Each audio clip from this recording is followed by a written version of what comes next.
Courtyard by Marriott presents CNBC TV 18 Disruptors.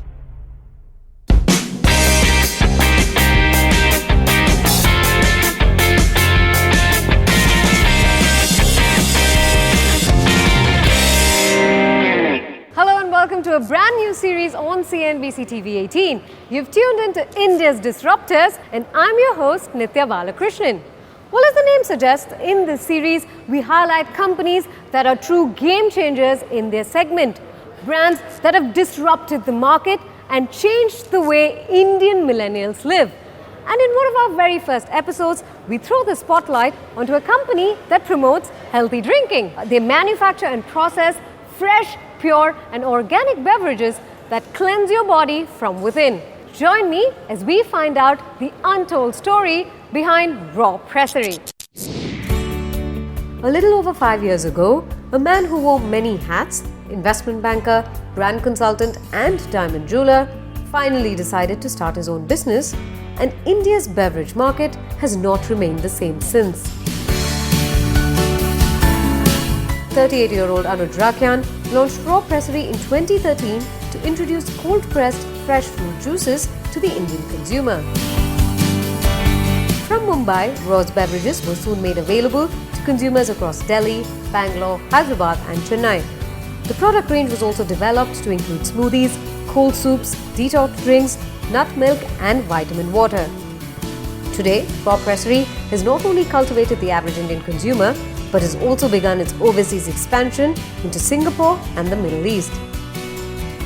On this episode of Disruptors, we find out what exactly paved the way for Raw's success in a seemingly saturated beverage market. I'm at Raw Pressery, or the processing plant in Panvel, and joining me to give an inside tour is the brains behind the business, Anuj Rakyan. Thank you so much for joining us here on India's Disruptors. And from originally a celebrity fad to now something that everybody wants to inculcate into their part of everyday life. Talk to me about how drinking healthy or detoxing has suddenly become a trend thanks to Raw. Thank you, Nithya. Thank you for being here. I think it's only been publicized now that it's a celebrity fad and it's a detox. But I think that as Indians, we're really going back to our roots. We've always been making fresh juice at home. I think the real thing that's coming back is people want to have things which are fresh. They are clean label, which means they grow from the earth. They're not artificial, they're completely natural. So I think in a very broad way, we're really just going back to our roots and we want things which are fresh and those that we can trust. But Anuj, if in that sense, how did you really think of this as a business idea? Because if you're just going back to something that we've done all through our lives, suddenly what made you think, okay, this is something that can become my breadwinner today? So I think, when you see consumers in India, I think we've evolved in the kind of consumption patterns. We're becoming very conscious about the things that we buy. And I started noticing in my generation that convenience is a very, very big factor. But as we choose convenience, we want convenience without compromise. And in the previous generation, buying packaged foods was almost seen as something that we were doing out of guilt because we couldn't make it, we didn't have the time to make it ourselves. In our generation, we want to have the convenience, but we want to make sure that anything that we buy is also made in the same way that we make things at home. Sure. So when I saw this, I saw that people who we were making dahi at home, and now we buy curd, and then this curd has now evolved to other healthier aspects. We buy nariyal pani on the streets, or we drink ganne ka juice on the streets. Absolutely. But we're concerned that it's not convenient to carry a coconut with you, and we're concerned about the hygiene factor of the sugarcane juice that we have. So what we're really doing is actually taking all of these things and trying to make it in the same way. Absolutely. And the interesting point you did mention was there's a lot of packaged juices and beverages in the market before actually you entered with this old, organic drink, pure mantra of sorts. Do you think, there is enough target audience? What's your, experience been in the last couple of years? Who's been your target consumer? And what is the reaction that they've had to this product?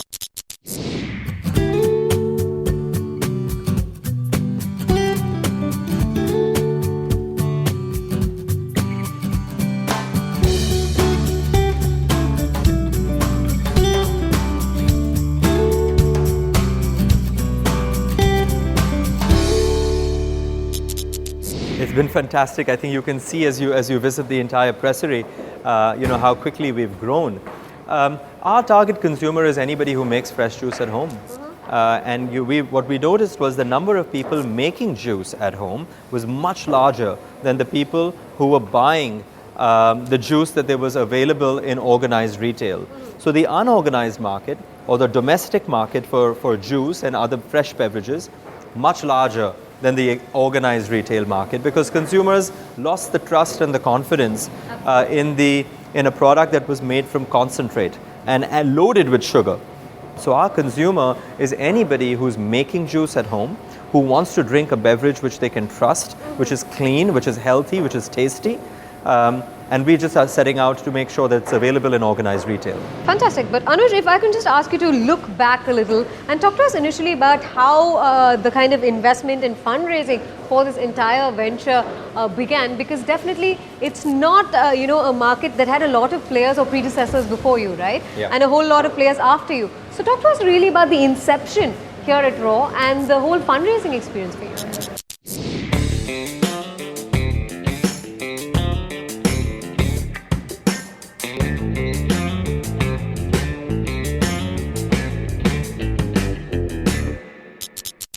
In the beginning, I think about 4.5 years ago, when I asked anybody what cold pressed juice was, nobody knew. I think we've successfully created a category. And I think with the birth of this entire category, many functional food and beverages have started coming into the platform. Investors, fantastic investors like Sequoia, like Sama, like DSG, they've always been pioneers in backing innovative food and beverage ventures. Sure. These investors had the foresight to see what we're doing. This has been a globally established business model as well. And when they saw that, in the team that we had, and the passion and the vision that we really had in putting consumers first, they said, we want to invest in this. Excellent. You did mention product. So before I actually talk about the kind of footprint you have across geographies in India and where exactly you're looking at next, if I can ask you, what was your initial product portfolio like? What was the first product that you wanted to launch at Raw? We started off with a green juice. And if anybody told me that I would be making a juice with kale and spinach and dudhi and celery and amla, and the company would still be alive after a few years, I think everyone thought I was crazy.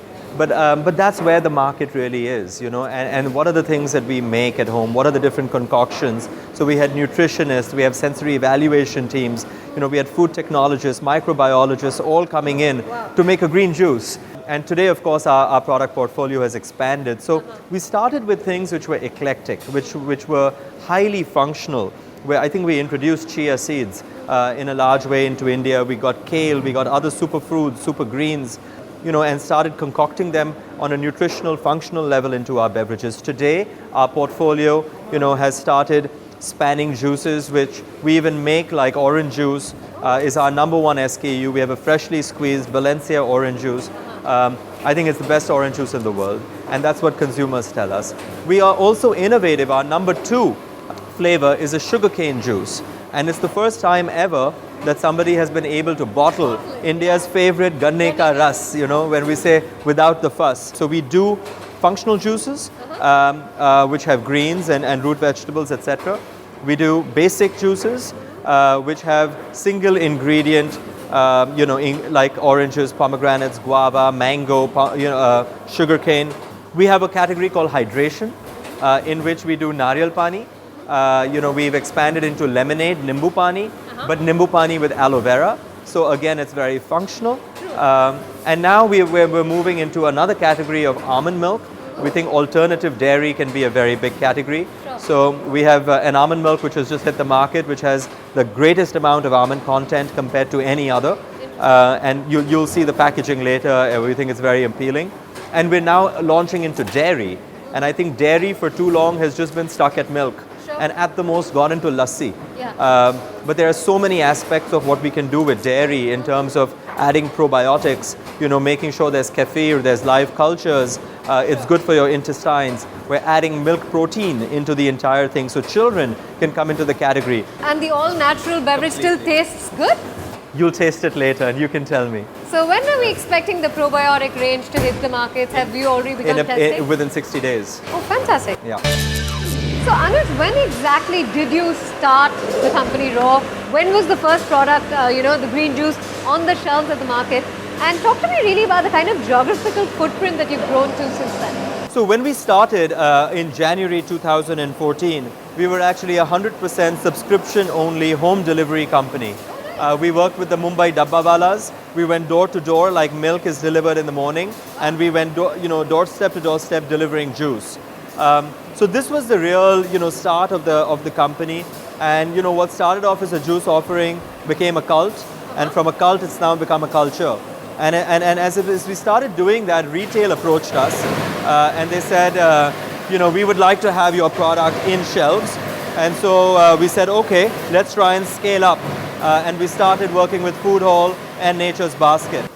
So as we started with Food Hall and Nature's Basket, the experience was fantastic. The products were flying off the shelf. And we said, let's expand into other cities. So we had to scale our factory, get more machinery, use more pressurization, essentially, to keep the product clean label. And today we're present in 14 cities, over 2,000 points of sale. We're also in the Middle East. We're available in Dubai, we're available in Abu Dhabi, we're in Doha, we'll be starting Bahrain soon. We think the GCC is a fantastic opportunity. And we'll soon start Southeast Asia as well. But India remains our primary focus, followed by the Middle East and then Southeast Asia. Excellent. Yeah. Now, you did initiate a subscription-only model. From there, when did you really see the traction, and what made you promptly enter a full-fledged retail scenario for Raw? Well, the world was a very different place 4 or 5 years ago. I think way before all the food technology delivery companies started, we were trying to do home delivery on a subscription basis. So I think what started off at that time wasn't able to scale as much as retail. But now that we're sufficiently scaled in retail, and while that keeps going, I think we want to come back and start focusing on the direct-to-consumer model as well. Interesting. Anuj, if you can explain for the benefit of our viewers, because like you said, a lot has changed in 4 or 5 years, and suddenly, whether it's juices, whether it's oils, this whole cold-pressed phenomenon has literally changed the way the game is played. So talk to us really about the benefits of cold pressing a juice.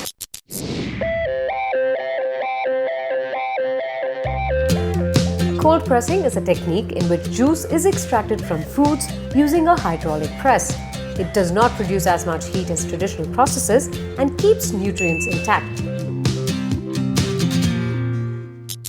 So if you make a juice at home, we use what we call in India mixie, right? And when you make that juice, if you leave it on the table, in about 30 minutes it will start frothing. The reason is because the centrifugal blade at the bottom of this mixer imparts heat with the friction, and so it does degrade the nutrition to a small extent. The air inside the entire container is then thrust right through, and so the entire juice is highly oxidized, and that reduces the shelf life. So you'll often find that you'll have to drink the juice immediately or it'll go bad.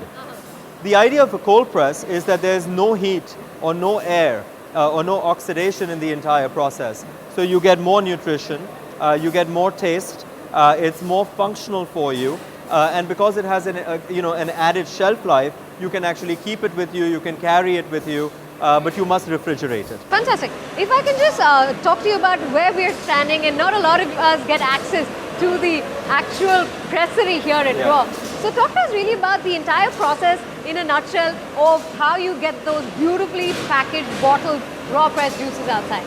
Sure, so we have to start with the farm. I think at many levels we're less of a juice company or a beverage company, and we're more farmers. We work with farmers very, very closely. They are the lifeblood of our entire product and how we service it. We work with thousands and thousands of farmers in working with them on understanding how their crop is rotated, what they put in their soil, what they should not put in their soil, what kind of sorting and grading they do, what kind of machinery they use, and everything that's good for eating may not be good for juicing. So we've spent a lot of years in understanding what kind of pH level, what is the brix content, what is the salinity, what is the viscosity, and we've built a lot of information at our back end to understand sourcing. So when people talk about a fresh juice, they're only talking about when they make a juice from the fruit. But when we're talking about fresh, we're talking about when the fruit falls off the tree. And that's how far back in the supply chain that we can actually go to. After that, we have our own cold storages. We build our storages, and then we have freight systems that come in. Again, everything is completely digitally mapped, so we can understand temperature, quality, and shelf life of all the perishable items at every given Power point. of technology. Yeah, it's a digital transformation. And then when it comes to the pressery, we start juicing, as you can see all around us. We ensure that nothing is touched by hand.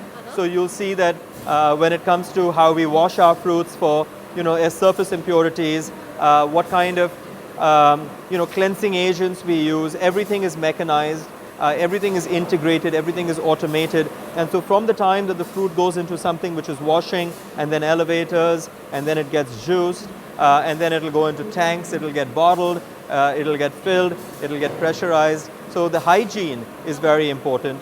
The real nutritional aspect of not contaminating or degrading it with any kind of heat, so temperature is very important. Absolutely.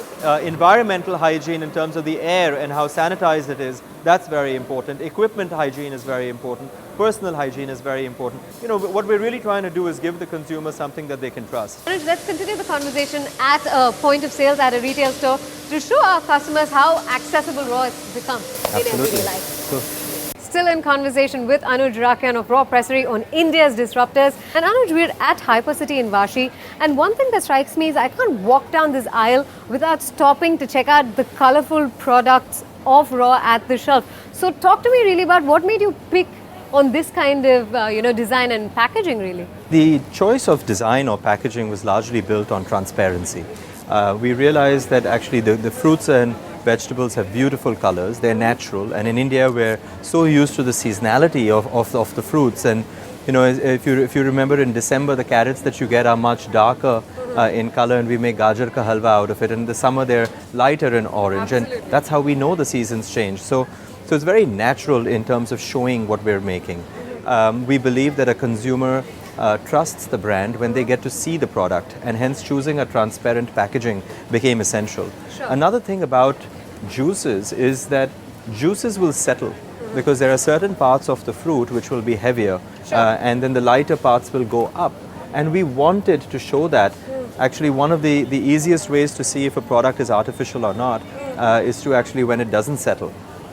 Because it's completely made up of artificial ingredients which just bind it all together. That's not natural. So these are calls that we had to make in actually showing consumers the beautiful colors of fruits and vegetables, but also showing them transparency that our product is natural. Absolutely. And even the logo, if we look at it, the branding that you've seen is very simple and direct. Is that a conscious call at Raw Pressery? I think it just kind of is our DNA to keep things very simple, not really have splashing fruits and happy faces and all on one pack. I think we want to we're a simple company that is just trying to do something very simple, which is give the consumer a fresh natural product. So we want to strip everything away. And before we walk along and really talk about more at Raw, talk to me about this, because we're finally looking at a non-milk product from Raw, and it's the almond milk across various flavors I can see. So talk to us really about this product. How was the reception to this product in recent weeks? While India is one of the largest dairy consumers in the world, I think this generation is also one that seeks things which are non-dairy,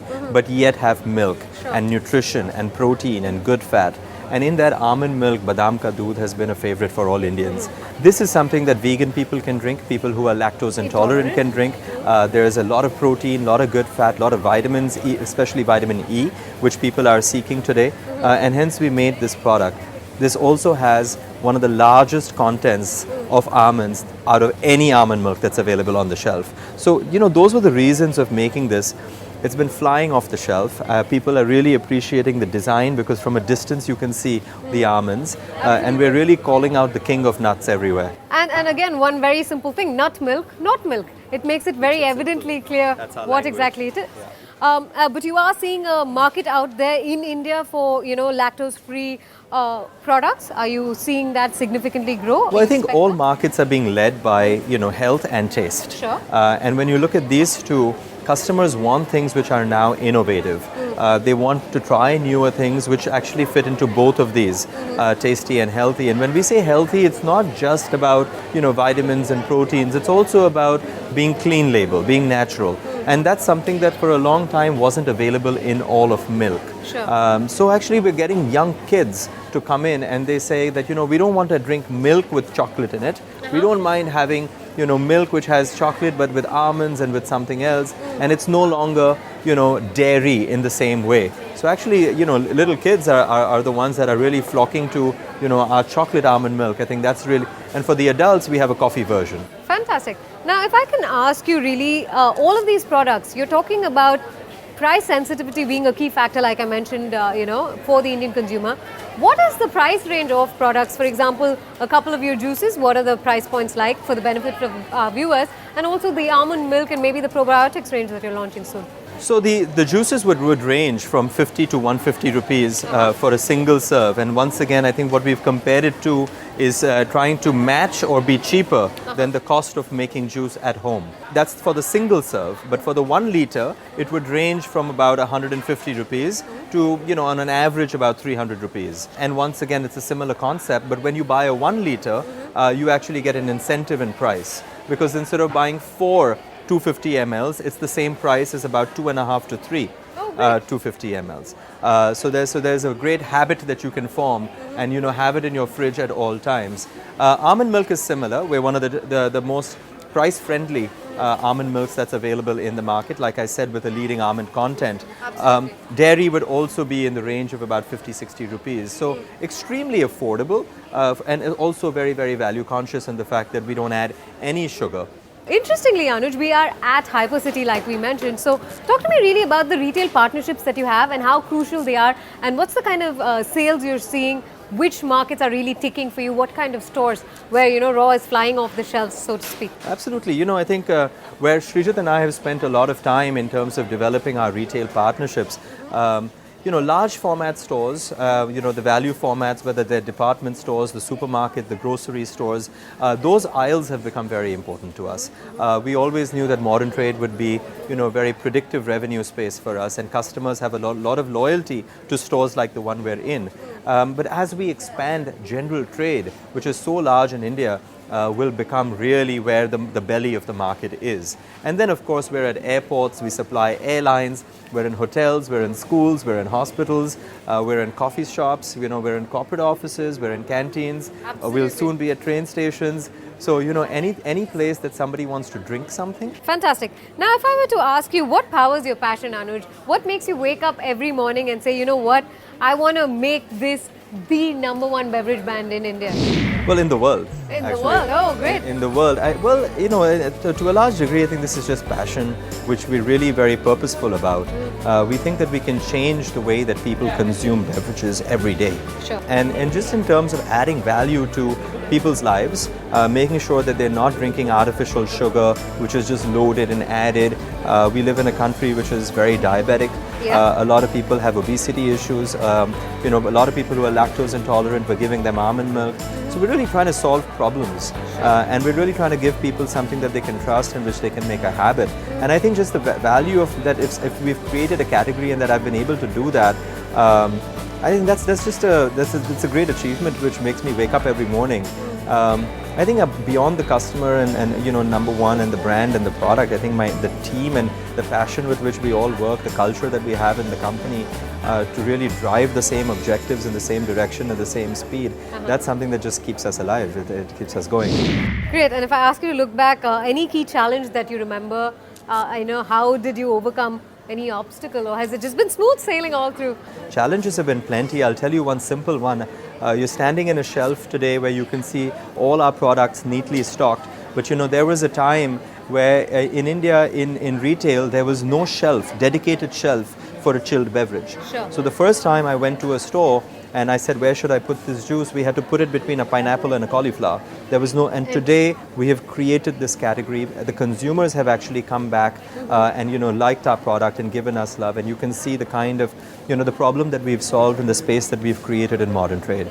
You did mention you wanted to be the #1 beverage brand globally. So talk to us about what other countries you've looked at and the outlook in a nutshell really for you and the company at Raw. So we want to be the world's largest functional, clean label beverage brand. Our focus is right now in India. We're in 14 cities, over 2,000 points of sale. we should be close to 4,000 to 5,000 outlets by the end of this fiscal year. And we want to expand mostly into general trade as we move forward. We've done test pilots in the Middle East, which is going to be our secondary market. We're in Dubai, we're in Doha, we're in Abu Dhabi, we'll soon be in Bahrain. We also want to move into Southeast Asia. In that, we'll start with Singapore, then go to Kuala Lumpur. And so basically, we are number one in India. We want to keep growing and focus on the Indian consumer, but then we want to become number one in Asia before we really go global outside of the Asian subcontinent. Fantastic. Anuj, here's wishing you and the entire team at Raw Pressery all the very best and continue to be India's disruptor. With that, we're absolutely timed out on this edition of India's Disruptors. But do tune in as we bring you game changers every week on this brand new series on CNBC TV 18. From the entire team that put the show together, goodbye and thanks for watching.